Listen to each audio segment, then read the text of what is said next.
Welcome back to The Red Thread, a Left Voice podcast where we bring theory to life and talk about how to dismantle capitalism, one conversation at a time. I'm Carmen Maffea. And I'm Sarra. And today we're diving into the rich history of Black resistance and how it's interconnected with the ongoing struggle against capitalism, especially in honor of Black History Month. That's right. Black History Month isn't just a time to reflect. It's a time to learn and honor the long history of Black struggle. And it's a time to mobilize in the face of ongoing oppression and capitalist exploitation. From the first enslaved Africans who were kidnapped and brought to stolen indigenous land and who rose up against their oppressors, to the labor movements of the 1930s, the civil rights and Black power struggles of the 1960s and 70s, to the Black Lives Matter movement and worker struggles of today. Exactly. It's a history of resistance and rebellion. As C.L.R. James put it so powerfully, the only place where Negroes did not revolt is in the pages of capitalist historians. Today, we're diving into the intersection of Marxism and the fight against racism and capitalism.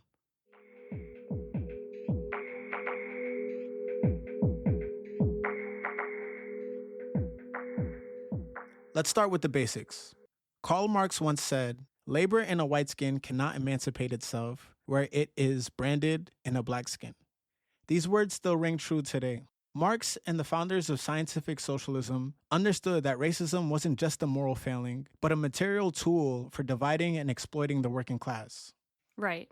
And what Marx is pointing to here is the material relationship between capitalism and racism. The struggle of the working class and oppressed are interconnected. When we look at history through a Marxist lens, it shows us that society's class divisions didn't just happen by chance. They emerged from the material development of human society. Marxism shows us how class struggle is the real driving force behind history.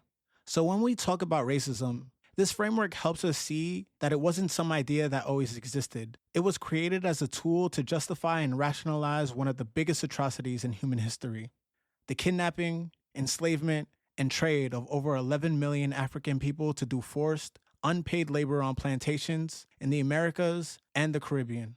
This view stands in stark contrast to the idea that racism is just something that's always been around or somehow natural. Racism didn't just fall from the sky. It was intentionally reinforced to serve capitalism. Caribbean historian Eric Williams, in his book Capitalism and Slavery, makes this point. He argues that slavery didn't come out of racism, but that racism was made up to justify slavery. The economic need for cheap labor came first, and racism was invented to make it seem rational.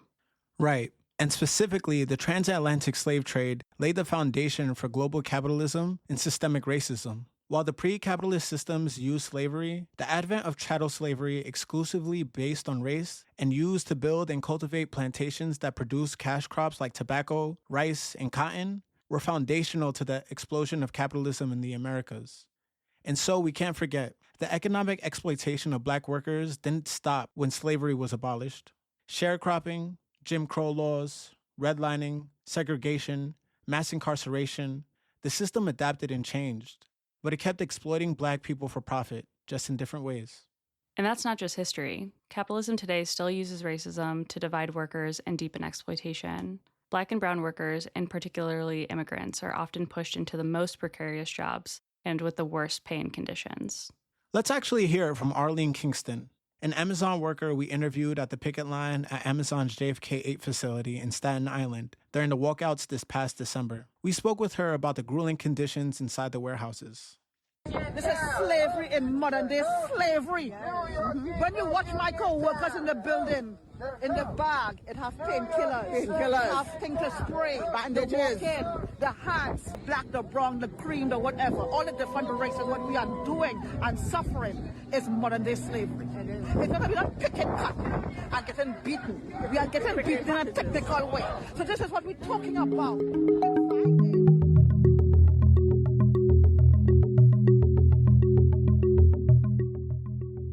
Now that we've laid the groundwork for understanding the relationship between racism and capitalism, let's look back to a historical moment over 100 years ago that shook the world, the Russian Revolution of 1917. As Black Brazilian Trotskyist Marcelo Pablito wrote, and I quote, "The revolution showed oppressed people worldwide a glimpse of a future beyond capitalist oppression. Workers took over factories and organized Soviets to discuss how to reorganize society. The peasants who came from a history of serfdom, in which they were branded like cattle, achieved their dreams of agrarian reform. Religious minorities obtained religious freedoms, women gained rights to abortion for the first time in history, and gay people were no longer persecuted. Internationally, the Russian Revolution had a huge impact on the class struggle and demonstrated that, even in underdeveloped capitalist countries like Russia or countries of the African continent, the masses could lead a revolution. Absolutely. The Russian Revolution wasn't just about workers overthrowing their bosses in Russia. It also took up the oppression of the peasantry and nationalities oppressed by Tsarist Russia. It also inspired struggles across the globe. Then there was the Third International, or Comintern, led by Lenin and Trotsky. They took a hard line against so-called socialists who supported imperialist wars, insisting that socialism had to be international to succeed. After 1917, Lenin and Trotsky saw the Soviet Republic as a barricade for a global revolution. They argued that workers' struggles in imperialist countries like France, Germany, and England were tied to the liberation of oppressed peoples in colonized nations, especially in Africa. Exactly. Take the Berlin Conference in 1885, where European powers carved up Africa for colonial exploitation.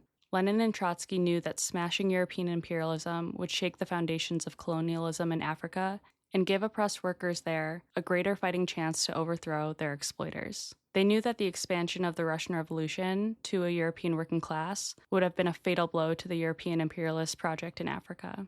It was all interconnected. That's so crucial. The Third International formed by the Bolsheviks made it clear that the struggle against racism and oppression was a global fight. Lenin saw Black struggle as essential to overthrowing capitalism worldwide. In a world where society split into classes, those who own the resources and means of production, and those who work for them, Marxists argue that the system is digging its own grave. Why? Because the working class, the people who actually keep everything running, are the ones with the power to overthrow capitalism.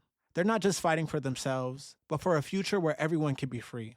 Black workers are a key part of this fight, often bearing the brunt of exploitation in the most grueling and underpaid jobs. The Fourth Congress of the Comintern officially backed Black liberation as a key part of the revolutionary struggle. They straight up said that fighting racism and supporting Black struggles worldwide wasn't optional, and that it was essential to toppling capitalism. And they didn't mince words. They declared that the enemies of Black people and white workers were the same: capitalism and imperialism. So what did they propose? First, they pushed for complete equality between Black and white workers, equal pay, equal rights, the whole package. Yeah, and they also had a plan for unions, which were often quite racist at that time. They would use every means at their disposal to force the trade unions to admit Black workers, or, where this right already exists on paper, to conduct special propaganda for their entry into unions. If unions didn't let Black workers join, the Comintern said, okay, we'll help you create your own unions, and we'll force the mainstream ones to recognize you. They were all about using whatever tactics worked to break down those barriers and build unity. And that's a huge lesson for today. They understood that racism weakens the working class as a whole, and they knew that solidarity across racial lines was the only way to win. All right, let's talk about how these ideas played out globally and some of the lessons we can apply today.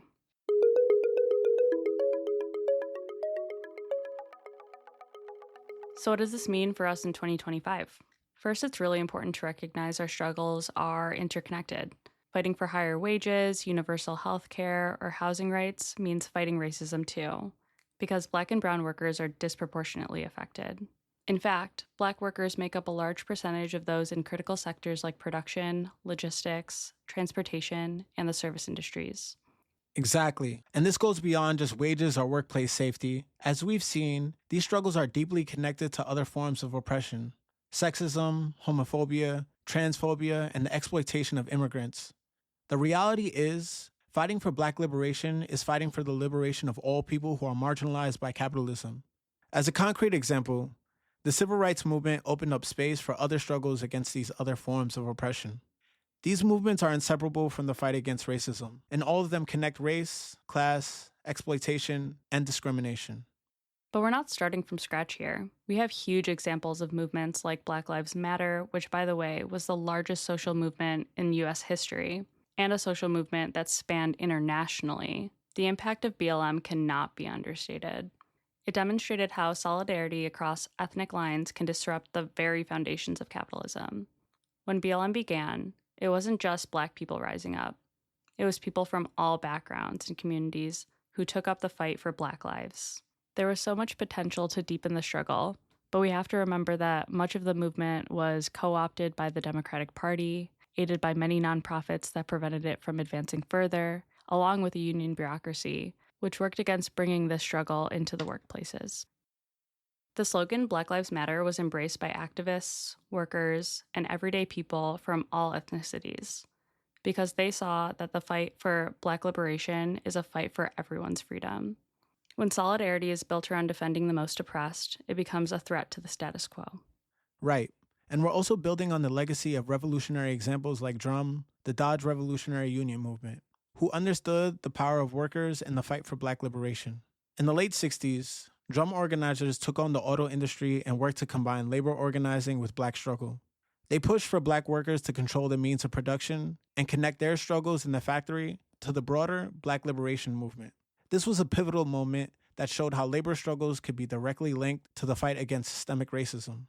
Drum wasn't just about better wages or safer working conditions. It was about challenging the capitalist system itself, a system which kept Black workers marginalized and oppressed, both in the factory and in society.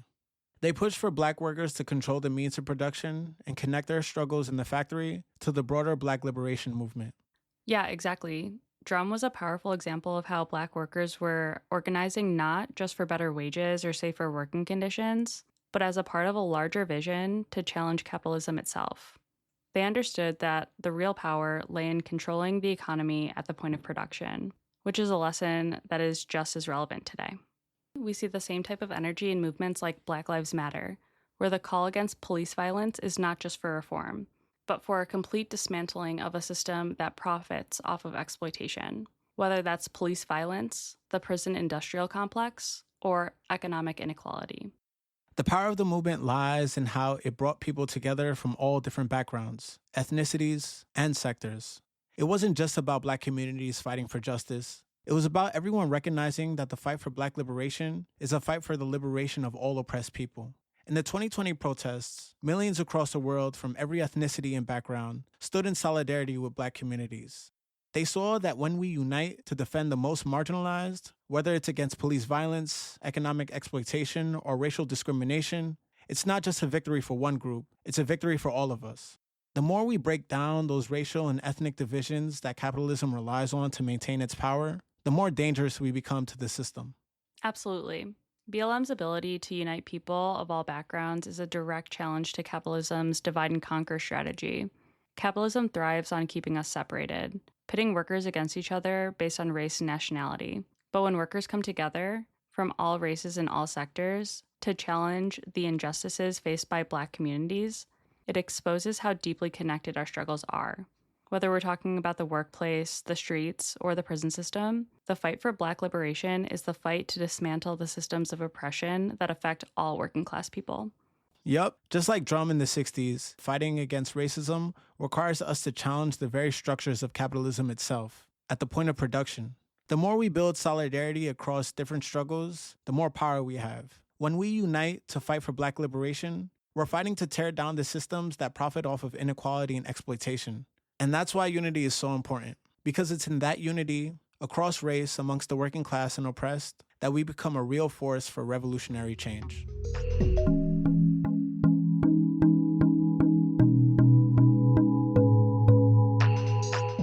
All right, comrades, that's a wrap for today. We've covered a lot, from the roots of racism in capitalism to the lessons we can take from the Russian Revolution and how these lessons can apply to today's struggles. I think if there's one takeaway, it's this. Fighting racism and fighting capitalism are intertwined, and we've got to do both together. I couldn't have said it better, Sarah. And if today's conversation sparked something in you, take action, support labor strikes, fight for immigrant rights, confront the far right, and stand up for Palestine. But remember, don't rely on the Democratic or Republican parties to save us. The real movement must come from us, the working class, independently, in our workplaces and in the streets. The fight for Black liberation is the fight for all of us. Thank you for listening today. Don't forget to subscribe to The Red Thread for more conversations like this. Leave us a review, share the episode with your friends and coworkers, and let's keep building the movement. Happy Black History Month, and until next time, solidarity forever.